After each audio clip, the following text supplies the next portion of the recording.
हाँ जी, तो आज हम एक बहुत ही इम्पोर्टेंट टॉपिक पे डिस्कस करने वाले हैं। टॉपिक ये है कि अगर आपको जिम में रिजल्ट्स नहीं मिल रहे हैं तो उसके पीछे की क्या क्या रीजंस हो सकते हैं। मैं आज आपके साथ बहुत सारे कुछ मेरे इंपॉर्टेंट पर्सनल टिप्स जो मैं खुद पे भी और अपने क्लाइंट्स पे भी अप्लाई करता हूँ और उनको रिजल्ट्स आते हैं।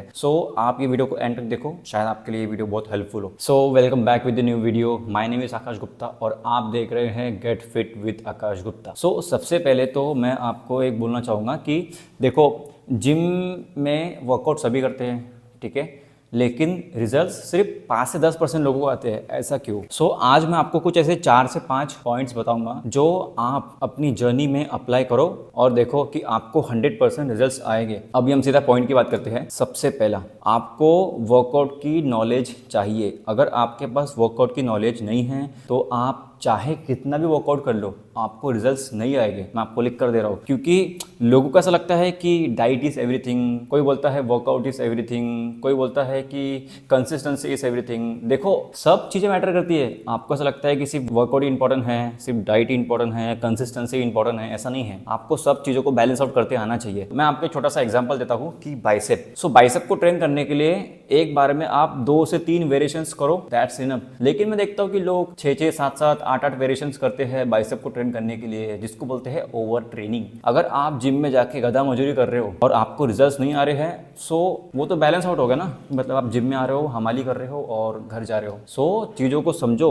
चीज़ें ऐसी होती है कि आपको थोड़ा सा नॉलेज चाहिए, कौन सी मसल्स के लिए कितना वॉल्यूम चाहिए, कौन सी मसल्स के लिए कौन सा सेट इफेक्टिव है, कैसा है, क्या है। अभी हम लेग्स की एग्जाम्पल लेंगे। लंजेस भी कर रहे हैं, लेग प्रेस भी कर रहे हैं, स्क्वाट्स भी कर रहे हैं, लेग एक्सटेंशन भी कर रहे हैं, मतलब सारे वेरिएशन एक ही दिन में कर लेते हैं। बट ऐसा आपको नहीं करना है। आपको फॉर एग्जांपल अगर लेग्स के कंप्लीट 20 वेरिएशंस हैं फॉर एग्जांपल, तो आप पहले एक दिन में 5-6 करो, फिर नेक्स्ट लेग वर्कआउट में और 5-6 करो। आप ऐसे करके कर सकते हो। आप अगर एक साथ में पूरे के पूरे आप चाहते हो कि आपको लंजेस भी करना है, आपको हिप थ्रस्ट भी करना है, आपको लेग प्रेस भी करना है, आपको leg extension, RDL, dead lift सब एक साथ में करना है, तो ये आपकी गलतफहमी है। ऐसे वर्कआउट डिज़ाइन नहीं होता है। बस मेरा यही बोलना था कि आपको अगर वर्कआउट की नॉलेज नहीं है तो पहले वर्कआउट की नॉलेज को समझो, उसके बाद में आप देखो कि आपको धीरे धीरे रिजल्ट्स आने लग जाएंगे। पॉइंट नंबर 2 ये है कि एक्सरसाइज ऑर्डर। सबसे पहले तो आपको ये पता रहना चाहिए कि वर्कआउट का ऑर्डर क्या रहना चाहिए। आप देखते हो कि यार हाँ चलो ये मशीन खाली है, चलो उस मशीन पे, हाँ ये खाली है क्या, चलो वहाँ चलो। आपको ऐसा नहीं करना है। आपको एक प्रॉपर वर्कआउट का प्लान आउट करना चाहिए कि कौन सा वेरिएशन किसके बाद में करना है। अगर आपको ये सब चीज़ें नहीं पता है देयर विल बी चांसेस कि आपको इंजरी हो सकती है, क्योंकि कुछ कुछ कंपाउंड मूवमेंट्स जो होती है उसमें क्या होता है कि आपको बहुत एक्स्ट्रा पुश करना पड़ता है, आपको बहुत इंटेंसिटी से ट्रेन करना पड़ता है, आपको उसमें बहुत एनर्जी लगती है। जैसे कि मैं आपको एक छोटा सा एग्जांपल दूं, फॉर एग्जांपल कि आप लेग्स ट्रेन कर रहे हो। आप खुद ही देखो कि लेग एक्सटेंशन को अगर हम स्क्वाट्स से कंपेयर करेंगे तो स्क्वाट्स एक बहुत ही हेवीली कंपाउंड वेरिएशन है अपने क्वाड्स को ट्रेन करने के लिए, और लेग एक्सटेंशन एक normal like semi compound movement है। ऐसे में आप हमेशा ये चूज़ करो कि जिसमें आपको इंटेंसिटी ज़्यादा लगती है, जिसमें आपको अपना पोटेंशियल एक्स्ट्रा पुश करना पड़ता है, तो उसको आप सबसे पहले करो। मैं आपको एक लेग्स का वर्कआउट प्लान बना के बताता हूँ कि उसका ऑर्डर कैसा रहना चाहिए। फॉर एग्जांपल आप लेग्स ट्रेन कर रहे हो, अगर आप एक तो स्क्वाट्स कर लो या तो फिर आप लेग प्रेस कर लो, दोनों में से कोई एक मूवमेंट कर लो। साथ में दोनों एक साथ नहीं करना है, आपको स्क्वाट्स भी करना है, लेग प्रेस भी करना है, ऐसा नहीं। दोनों में से कोई एक आप चूज़ करो।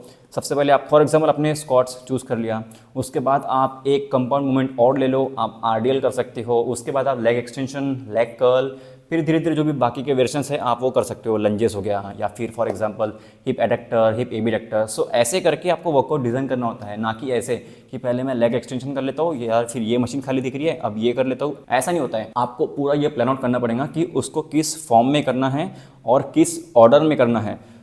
ऐसी गलती मत करो, इससे आपको सीरियस इंजरी हो सकती है और आप अपनी मैक्सिमम पोटेंशियल इसमें हिट नहीं कर पाओगे। अभी हम एक थर्ड इम्पॉर्टेंट पॉइंट पे डिस्कस करने वाले हैं, जो कि शायद कुछ ज़्यादा इंपॉर्टेंट है। अभी मैं इस पॉइंट की बात कर रहा हूँ डाइट की।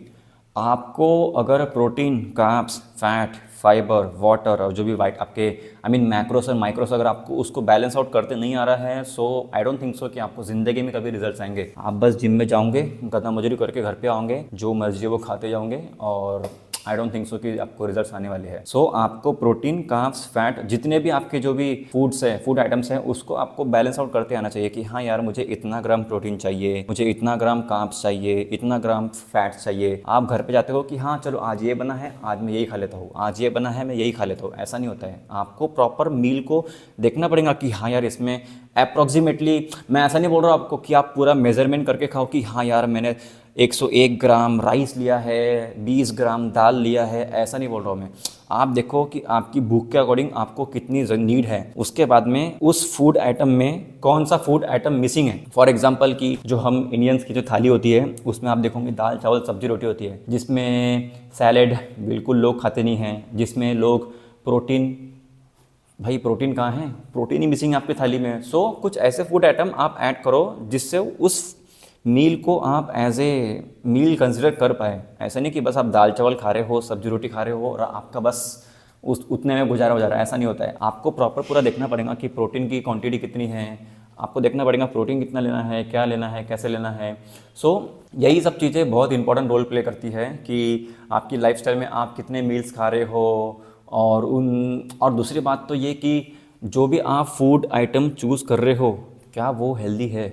आप अगर ये सोच के खा रहे हो कि यार चलो एक मील तो मैं रोज़ का चीट ले सकता हूँ, ऐसा नहीं होता है। एट द एंड चीज़ें पूरी डाइट पे डिपेंड करती है कि आप मोटे हो, आप पतले हो, आप स्किनी हो या फिर कैसे भी हो, सब चीज़ आपकी डाइट पे डिपेंड करती है। तो अपनी बॉडी स्ट्रक्चर के अकॉर्डिंग आप अपनी डाइट को मैनेज करो, देखो कि आपकी क्या नीड है। और आप में से कुछ लोग तो ऐसे होते हैं भाई कि हाँ आज ये एक इन्फ्लुएंसर ने मुझे बताया कि ओट मील में 50 ग्राम ये लेना है, 50 ग्राम वो लेना है, ये अगर ये फॉलो कर रहा है तो मेरी भी ऐसी बॉडी बन जाएंगी ये मील लेने के बाद। ऐसा नहीं होता है, उसकी नीड अलग है, आपकी नीड अलग है। सो किसी का देखा देखी मत करो, आप देखो कि आपकी नीड क्या है, उसके अकॉर्डिंग चीज़ों को बैलेंस आउट करो। अभी हम फोर्थ पॉइंट पे डिस्कस करने वाले हैं। फोर्थ पॉइंट ये है कि योर लाइफस्टाइल, आपकी लाइफस्टाइल एक बहुत ही इंपॉर्टेंट रोल प्ले करता है कि आपका ट्रांसफॉर्मेशन सही से होगा या नहीं होगा। फिर वो कोई भी रहे, weight loss, weight gain, muscle gain, shred करना है, कंपटीशन खेलना है। क्योंकि जिम में तो हम सिर्फ 1 से 2 घंटा ही वर्कआउट करते हैं, राइट। लेकिन बाकी के जो 22-23 घंटे हैं उसमें आप क्या कर रहे हो ये बहुत इंपॉर्टेंट रोल प्ले करता है आपकी जर्नी में। लेट्स टेक एन एग्जांपल कि आप एक फैट लॉस की जर्नी पे हो। आपके पास 2 ऑप्शन हैं, आपको स्टेयर्स चढ़ के ऊपर जाना है, आपको लिफ्ट से ऊपर जाना है। सो आप अगर स्टेयर्स चढ़ के ऊपर जा रहे हो तो इसमें आप समझदारी का काम कर रहे हो। लेकिन अगर आप लिफ्ट से जा रहे हो तो उतनी आपकी कैलोरीज कम बर्न हो रही है, ठीक है। अगर आप स्टेयर्स चढ़ के जा रहे हो तो उसमें आपकी एक्स्ट्रा कैलोरीज बर्न हो रही है। फॉर एग्जांपल आप गली मोहल्ले में, आप घर के आसपास की शॉप में जा रहे हो जो कि लाइक 100 मीटर के आसपास है, और आप अगर गाड़ी से जा रहे हो तो इसमें आपका लॉस है, राइट। जबकि आप वॉक करके जा सकते हो। सो अपने आप को आप जितना एक्टिव रखोगे उतना आपका फैट लॉस सही तरीके से होगा। Same thing goes with every goal. आपका जो भी गोल है उसके अकॉर्डिंग आप अपनी लाइफस्टाइल को मैनिपुलेट करो और देखो कि आपके लिए बेस्ट लाइफस्टाइल क्या रहेगी। क्योंकि मैं देखता हूँ कि लोग बस जिम आते हैं और डाइट मैनेज कर लेते हैं और रेस्ट रिकवरी हो जाती है, और बाकी की जो लाइफस्टाइल है उस पर ध्यान नहीं देते हैं कि बस हाँ चलो लिफ्ट मिल रही है क्या, चलो लिफ्ट से चलो, हाँ गाड़ी मिल रही है क्या, चलो गाड़ी ले लेते हैं आसपास में जाने के लिए। ऐसा नहीं करना है आपको। अगर आपने एक गोल डिसाइड किया है, उस गोल पे पहुंचने के लिए आपको टाइम कितना लगेगा ये आपकी लाइफस्टाइल पे डिपेंड करता है। सो अपनी लाइफस्टाइल को जितना हो सके फिक्स करो अपने गोल के अकॉर्डिंग और उसको सही से मैनेज करो और बैलेंस करने की कोशिश करो। अभी हम डिस्कस करेंगे पॉइंट नंबर 5 पे। सो पॉइंट नंबर 5 ये है कि आपकी रिकवरी में बहुत सारी चीज़ें होती है। जैसे कि फॉर एग्जांपल आपने एक गोल सेट किया कि यार मुझे 6 महीने में अच्छी बॉडी बनाना है, तो आप सिर्फ 4 से 5 घंटे सो रहे हो, आपकी रिकवरी नहीं हो रही है, आप ओवर ट्रेनिंग कर रहे हो, आपकी मसल सोरनेस है, बट स्टिल आप नेक्स्ट डे वर्कआउट के लिए जा रहे हो, आपका मन नहीं लग रहा है। अभी देखो मैं आपको छोटा सा एग्जाम्पल देता हूँ कि फॉर एग्जाम्पल आप वीक में लेग्स को 2 बार ट्रेन कर रहे हो, ठीक है। आपने मंडे को ट्रेन किया और थर्सडे को ट्रेन किया। अभी आपने मंडे को इतनी ओवर ट्रेनिंग कर लिया कि वो थर्सडे तक आपका लेग्स रिकवर ही नहीं हुआ। तो इसमें क्या हो रहा है आप खुद देखो, आपकी बॉडी की रिकवरी नहीं हुई, आपका लेग्स डे थर्सडे का आ गया बट आपकी इच्छा ही नहीं हो रही लेग्स करने की। सो अपनी रिकवरी के अकॉर्डिंग आप अपने वर्कआउट को बैलेंस करो, देखो कि आप कौन से मसल्स को वीक में कितने बार ट्रेन कर सकते हो। छोटे मसल्स अगर आप ट्रेन कर रहे हो जैसे बाइसेप, ट्राइसेप, शोल्डर्स है तो आप वीक में 3 बार ट्रेन कर सकते हो। अगर बड़े मसल्स है जैसे लेग्स हो गया, बैक हो गया, आप वीक में 2 बार ट्रेन कर सकते हो। सो ऐसे अपनी वर्कआउट को डिज़ाइन करो और अपनी रिकवरी पे ध्यान दो। 7 से 8 घंटे की प्रॉपर नींद लो, क्योंकि आप चाहे कितना भी कुछ कर लो, अगर आपकी रिकवरी सही से नहीं है तो आपके रिजल्ट्स बहुत ही स्लो आएंगे। सो रिकवरी पे ध्यान दो और यही 5 इंपॉर्टेंट फैक्टर है। इन पाँचों में से अगर आप किसी भी 1-2 में लैग करते हो तो आपको रिजल्ट्स एक तो नहीं आएंगे और अगर आएंगे भी तो भी आपको बहुत स्लो रिजल्ट्स आएंगे। सो इन सब 5 पॉइंट को आप ध्यान रखो और यही सब पॉइंट्स मैं अपने ऊपर अप्लाई करता हूँ और मेरे क्लाइंट्स के ऊपर भी अप्लाई करता हूँ। अगर आपको कोई भी चीज़ नहीं समझ में आती है सो आप मुझसे मेरा प्लान परचेस कर सकते हो। सो जो भी डिटेल्स है डिस्क्रिप्शन में आपको मिल जाएंगी। ऐसे ही हम और भी वीडियोस लाते रहेंगे। आपसे मिलूंगा अगले वीडियो में, तब तक के लिए बाय। और इस वीडियो को शेयर कर देना प्लीज़ और चैनल को सब्सक्राइब। बाय।